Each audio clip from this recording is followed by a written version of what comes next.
Howdy, guys.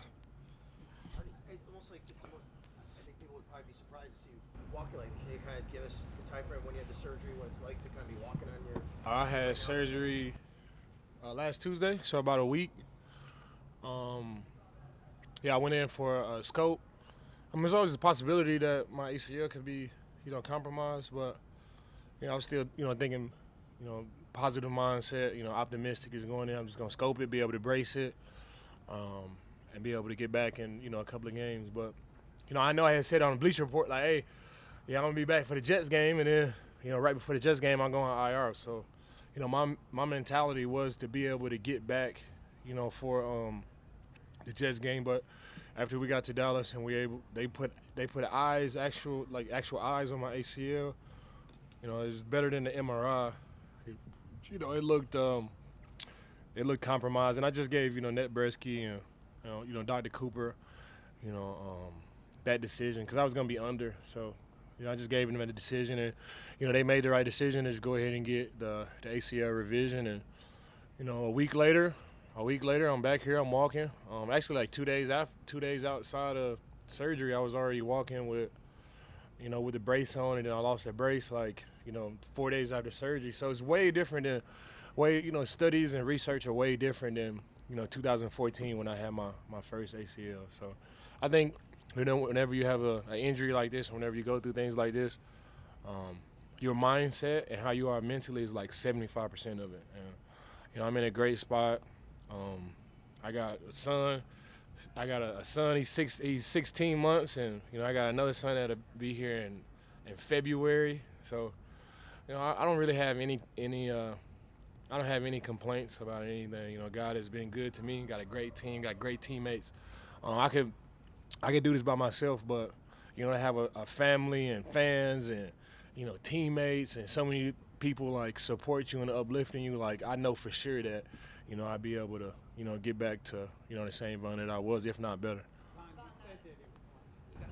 you said that it was a possibility, but what was it like when you found out what they needed to do? I mean, I was still under the medicine and stuff. When I woke up, I was like, "Man, what's going on?" They were like, yeah, we went ahead and did it. I was like, okay, okay, so it is what it is. I mean, I can't dwell on it. I mean, I trusted them, to make the best, decision. And Dr. Cooper, he's one of the best in the game, and Nate Bresky was in the operating room as well. So I trusted both of those guys, and they made the right decision. I wanted to come back, and I wanted to at least have a possibility of coming back, but it just wasn't there. You mentioned that the mental side of it. I imagine it's harder when there's hope that you'll be back soon and then kind of that whiplash. What is that like compared to getting the immediate bad news and knowing what would happen instead having to go through thinking you'll be back, this happened? Don't blink. You just gotta, just keep going. You don't have time to feel sorry for myself. I honestly don't like hearing I feel sorry for you, and I'm like, man, I'm good. I'm blessed, and I'm in a great situation. I'll be back, next year. I'm supposed to be here for 6 years anyway. So, I got a lot of time to get back and do what I'm supposed to do. To really not be on the field and be a part of this year, because this year is special. It's tough. But immediately when I hit with those thoughts, I started thinking okay, how can I contribute? How can I contribute in other ways? Like, what can I do to help this team? What can I do to still be a factor and involved in this team? So, that's where my mindset is, and that's where I'm always at. I'm always in an optimistic, positive mindset. And so I just try to find other ways to, help this team win and be a part of this team. What do you tell the guys like AJ, Boogie, and Greg now that you're kind of on the outside? How involved will you stay with those guys? Same Vaughn. Today felt the same. I don't practice on Wednesdays anyway, so I came in today, felt like the same day. I come in, I go to the weight room, go to the training room, get some rehab, check in on the meeting rooms, and today it felt like this how it normally feels for me. So that was good. But AJ Boogie, Greg, Shaq Lawson, DQ, Tim Shuttle, Ed Oliver, man, I saw an article. It said Vaughn was. Not like I be reading all my articles and stuff, not like I be doing that. But I saw an article. It said Vaughn was a luxury, not a necessity. And that was true, man. Like, we got guys in there that we can go. We still gonna be the same, team, and we're able to, perform and do everything that we can. We got AJ Boogie Basham, Greg, Shaq Lawson's been playing incredible, man. Like, it's not the end of the world. It's just like the luxury. That's like I'm just like the Ferrari that you bring out, and you drive around. But these other guys, man, I don't see any drop off with these guys, man. I was watching the game in Dallas. At a little sports bar, and I was just so proud to like see all those guys make plays, and Greg get the sack force fumble to end the game, and then AJ had a play where he just ran around the guy, and Mike was trying to throw a screen, and AJ was already on him. Like, man, I was just so proud to see all of those guys, man, and to watch all those guys on TV, and it just motivated me. Like, no, I got to get back. I can't be in Dallas another week. I got to get back to the Buffalo Bills immediately. You talk about to be here for the rest of the next month? Yeah, I'm going to be here until we go to Arizona and win it. I'm going to be here all the way through. I'm not going anywhere. Travel with the team. Hopefully set it up where my off days will be when we travel. So You're watching. I'm back at work. Where else would you rather be than, right here? Right now with the 2020 Buffalo Bills with Josh Allen and his offense, man, I feel better at work. This is where I want to be. What's it like for you to sit in a sports bar and watch the Bills play? Well, I had rented the sports bar out, so it was just, because I had planned on being there for a while, right? I planned on being there for a while, and I am injured, so I needed like a sports bar that I had my game ready and I had my Normatec, and I told my assistant I need to find a sports bar that I can be relaxed at, that I can actually sit at from 12 noon in Dallas and watch all the games up until the Sunday night game versus the Chargers and the was it Chargers-Dolphins?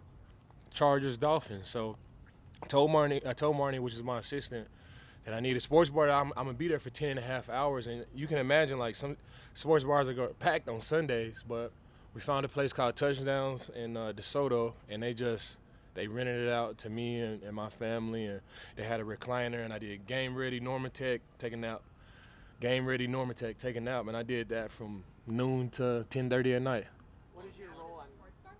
It's Touchdowns. Oh, sorry, you napped in the sports bar? I napped in the sports bar. Yeah, watching 3 games straight. When the Bills not on, you're gonna fall asleep for a little bit. That was good. What's your role going to be on game days? Do you know what you'll be doing? Will you be on the sideline sometimes with guys with injuries? Probably not. Or Yeah, probably not immediately.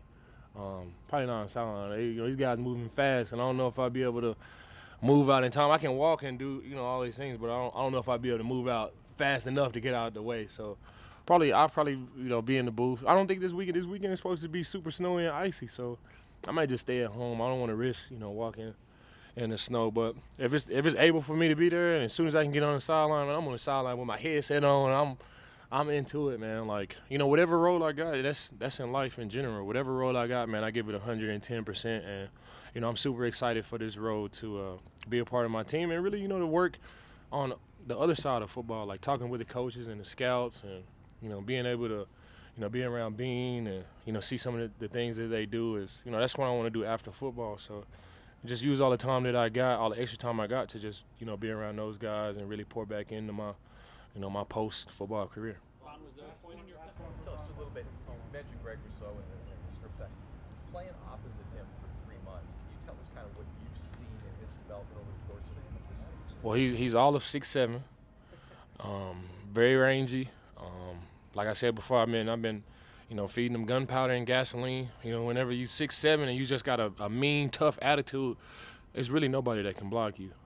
It's just a matter of time before you get there and you disrupt the offense. And, of course he's 6'7" and I'm 6'3", so we talk a lot more about mindset. And it's good to just see, some of the speeches and some of the chats that we had about mindset. And it's dope to see not only Greg, but, Boogie and AJ and Shaq and all these guys just taking tenfold, DQ, just some of the little things and about taking advantage of every single moment and not blinking. So it's good to, see all of those guys take just those little itty-bitty chats and make it their own, man. So it's just an honor and a privilege to, be here and be with the Buffalo Bills. And, really, I'm excited for this role, man. I'm excited to, show my teammates how dope I am. Like, I did it on the football field, did it in the meeting room. But to, really be hit with adversity and to push through it with a smile on your face, man, I'm excited to show them, like, it's more than just lip service for me. I actually live, this positive mindset life. And I actually, live in an optimistic, in an optimistic area of it. It's not always going to be good, but whenever it is good, you got to take advantage, and whenever it's bad, you just got to keep pushing and know that there'll be brighter days. You had one? Yeah, thank you. At what point in your life did you realize that was going to be the mindset that you were always going to kind of have, the power of positivity? Probably in 2020.